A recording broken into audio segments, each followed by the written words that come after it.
Le llamamos para que formara parte de este panel de entrevistas y usted reaccionó inmediatamente. Bueno, sí, yo también quería ir a Globovisión a responder ante esta situación. ¿Qué es lo que más le ha llamado la atención o le ha indignado de todas estas entrevistas que hemos tenido en días recientes? Bueno, te voy a explicar algo. La sentencia de la Sala Constitucional del 28 de febrero del año 2008 estableció que la Constitución de la República Bolivariana de Venezuela protege por discriminación por orientación sexual. No hablo de identidad de género porque nunca se le preguntó, pero el artículo 21 es una cláusula abierta. De lo que estamos hablando es de lo siguiente: el movimiento LGBTI venezolano está en el momento de pedir derechos iguales al resto de la población, como antes estuvieron las mujeres, como antes estuvieron los negros y los esclavos, como antes estuvieron los judíos, como antes estuvieron las personas con discapacidad y otros grupos sociales, los indígenas, por ejemplo. Es pedir iguales derechos en la ley, derechos que hoy, por cierto, existen en México, Costa Rica, Colombia, Ecuador, Brasil, Uruguay, Argentina, Chile y parcialmente en Bolivia y en Perú. Y no se acaba el mundo. Al contrario, un país que desprecia a parte de sus ciudadanos, que le niega la ciudadanía a parte de sus ciudadanos, hace de esa ciudadanía una ciudadanía indigna, de segundo orden, pero afecta a todos los demás. Porque un país donde no todos son iguales en la ley es un país que está despreciando judicialmente y jurídicamente a parte de su ciudadanía. Ahora, usted tuvo la oportunidad o digamos la premisa de ser la primera diputada trans, por lo menos de Venezuela y de América. Dicen que hay otras experiencias en Uruguay o algo como esto. Pero bueno, más allá de eso, desde la legislación venezolana y su experiencia en el Parlamento venezolano, ¿cómo se discutía ese tema adentro? ¿Era un tema abierto? Porque ha sido controversial también para la política. Parece que se ha utilizado como una forma de obtener votos en campañas electorales, ¿no? Gracias por esa última parte de la pregunta. Justamente por eso la comunidad LGBT está organizándose. Porque ya estamos hasta aquí de promesas. Ya estamos hasta aquí de que seamos considerados ciudadanos de segundo orden. Y por eso estamos dispuestos a participar activamente en la política, pero no solos. Porque ¿quiénes nos acompañan en este proceso? Las mujeres que están eventualmente víctimas de violencia, las que están luchando por un salario igual, las personas con discapacidad, los indígenas, los adultos mayores que están luchando por una pensión igual, los funcionarios públicos que entendieron que la forma en la cual ONAPRE está llevándole su salario es indigna, las personas con discapacidad, las personas que no pueden obtener un trasplante o que si lo tienen no pueden obtener los tratamientos médicos, las personas que viven con VIH, todas las minorías, porque es que resulta que la suma de todas las minorías es la mayoría. Y estamos en ese momento de organización, porque creemos que políticamente debemos incidir en la toma de decisiones de manera unitaria, sobre todo entendiendo que es posible unir a todos los venezolanos con una causa común que se llama Venezuela, con V mayúscula y con cada una de las letras en mayúscula. Hemos visto discursos, digamos, homofóbicos en algún momento de nuestra historia reciente, o chistes o sátiras por parte de actores políticos en Venezuela.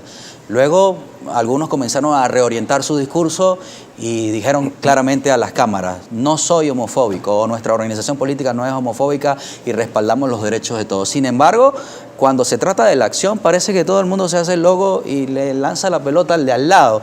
¿Por qué no ha sido contundente la dirigencia política venezolana sobre el tema? Yo creo que por pacatería, por ignorancia y simplemente porque en Venezuela no hemos hablado de los temas del siglo XXI. Por esa misma razón de que antes estábamos hablando de, por ejemplo, se prohíbe en Venezuela el aborto, sí, pero en Venezuela 7 mujeres en principio mueren solo en la Concepción Palacio por semana por consecuencia de un aborto séptico. Y es la primera causa de mortalidad de mujeres entre 13 y 25 años. O sea, que es una realidad que supera la legislación. Una realidad que está allí. Estamos hablando de las familias de personas del mismo sexo. Aparte de que la ley de protección de las familias, la maternidad y la paternidad establecen efectivamente, como se dijo antes, una protección a todas las familias independientemente de la orientación sexual y de la identidad de género.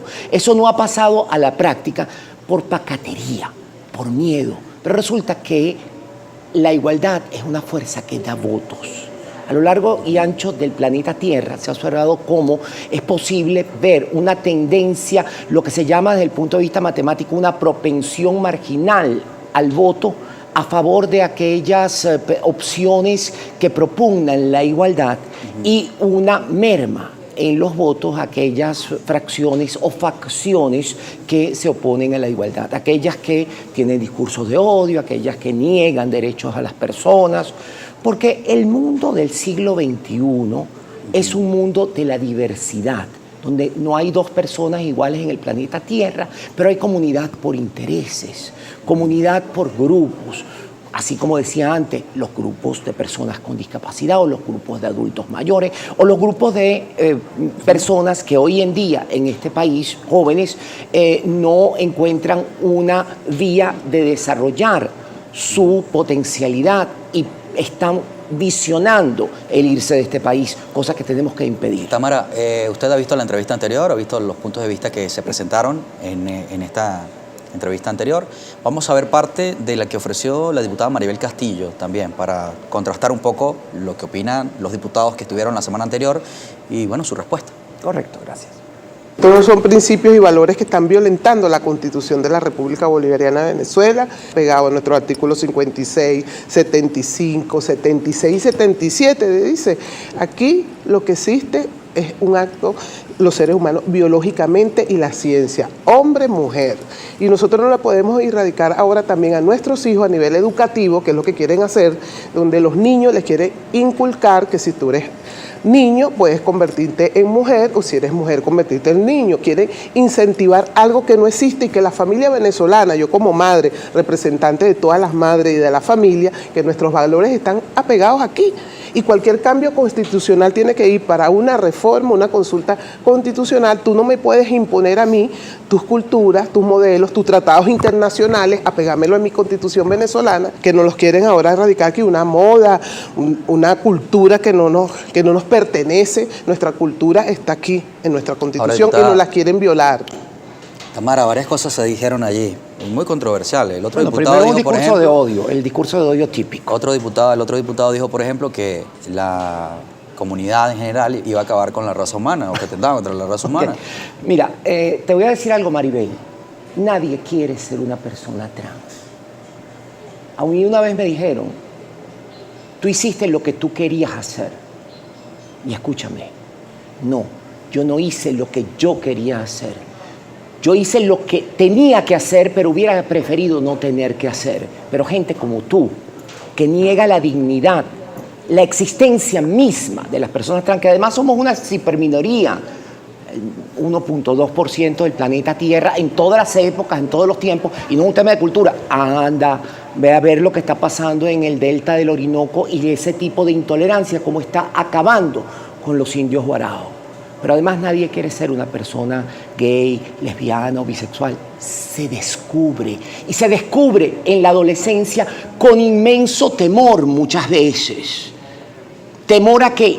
Al bullying que tú mencionabas, temor al desprecio, temor a eso que tú estás representando desde ese punto de vista, a ese odio, a esa exclusión. Pretendes imponer tus valores y tus principios. No es que estamos imponiendo tus valores, el valor y el principio máximo en la Constitución Bolivariana de Venezuela es la igualdad de derechos y la igualdad de oportunidades, la dignidad para todos los seres humanos, y esa es la que tú estás negando. Usted pidió en un titular de prensa recientemente, lo vimos, que estos dos diputados sean enjuiciados. ¿Esto se ha presentado formalmente ante la Sí, justicia venezolana? un grupo de personas presentó una solicitud de antejuicio de mérito ante la propia Asamblea Nacional. No sé cuál es el estado, yo no lo he hecho, yo no tengo interés en este momento, salvo que yo creo que es un delito que debería ser eventualmente investigado de oficio por el Ministerio Público, pero no tengo el tiempo para ocuparme de eso, pero yo sé que hay otras personas que sí fueron ante la Asamblea Nacional y solicitaron expresamente el allanamiento de la inmunidad parlamentaria. ¿Por qué esto es un delito de odio? Ok, te explico qué es un delito de odio. Es la incitación a la violencia, a la discriminación, a la segregación, a la negación de derechos y oportunidades en contra de una persona, y está previsto en la ley contra el odio. En esta ley que se ha sido aplicada en Venezuela en materia política, pero no en orientación sexual, identidad de género y expresión de género, que están señalados en el mismo artículo. Así Tamara, que creo que es un tema claro. Hace algunos días, bueno, en una de estas entrevistas, porque hemos tenido ya varias, una señora me escribió: me gusta ver mucho el programa, los temas son muy interesantes, pero hoy no los voy a ver, voy a cambiar el canal. Bueno, se estaba hablando del tema LGBT. Es probable que alguien me haya escrito ahora, bueno, no tengo el tiempo tampoco probable, para sí. hacerlo. Muy Dice, bueno, probable. no estoy de acuerdo, voy a cambiar el canal. Y en los videos que se hicieron virales a partir de esta entrevista, comencé a revisar los comentarios y ciertamente, y en honor a la verdad, mucha gente decía: estoy de acuerdo con los diputados, tienen razón, es verdad.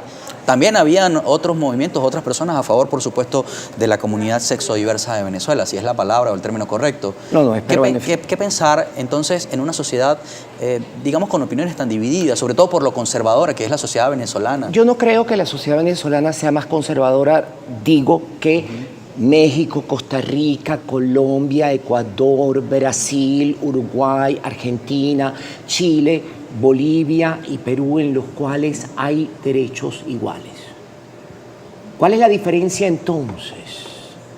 ¿Será que efectivamente somos menos abiertos, menos dispuestos a hablar de la aceptación de todas y todos y el hecho de que este país tenemos que construirlo con todas y todos sin discriminación? No lo sé. Si fuese así, vamos a revisarnos porque estamos muy mal. Tamara, se nos va el tiempo, pero antes Gracias. de despedirnos quisiera preguntarle algo particular sobre la entrevista anterior. Vimos a Mireya, no tengo el apellido ahora a la mano, pero estuvo con nosotros en la entrevista anterior y nos dijo que ella había sido parte de la comunidad y que su atracción hacia personas del mismo sexo dejó de existir, que ya no es. De hecho, le pregunté, bueno, ¿usted era literalmente y ahora no es? Me dijo que sí.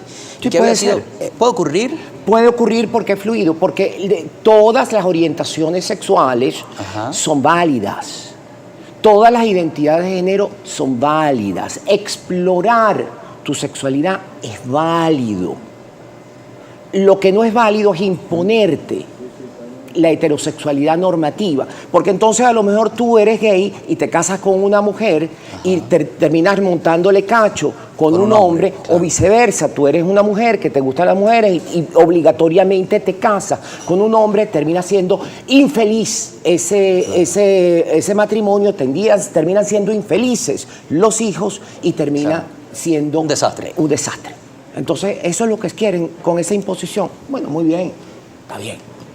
Su reflexión final, entre tanta amplitud de este tema, ¿qué podemos decirle al país?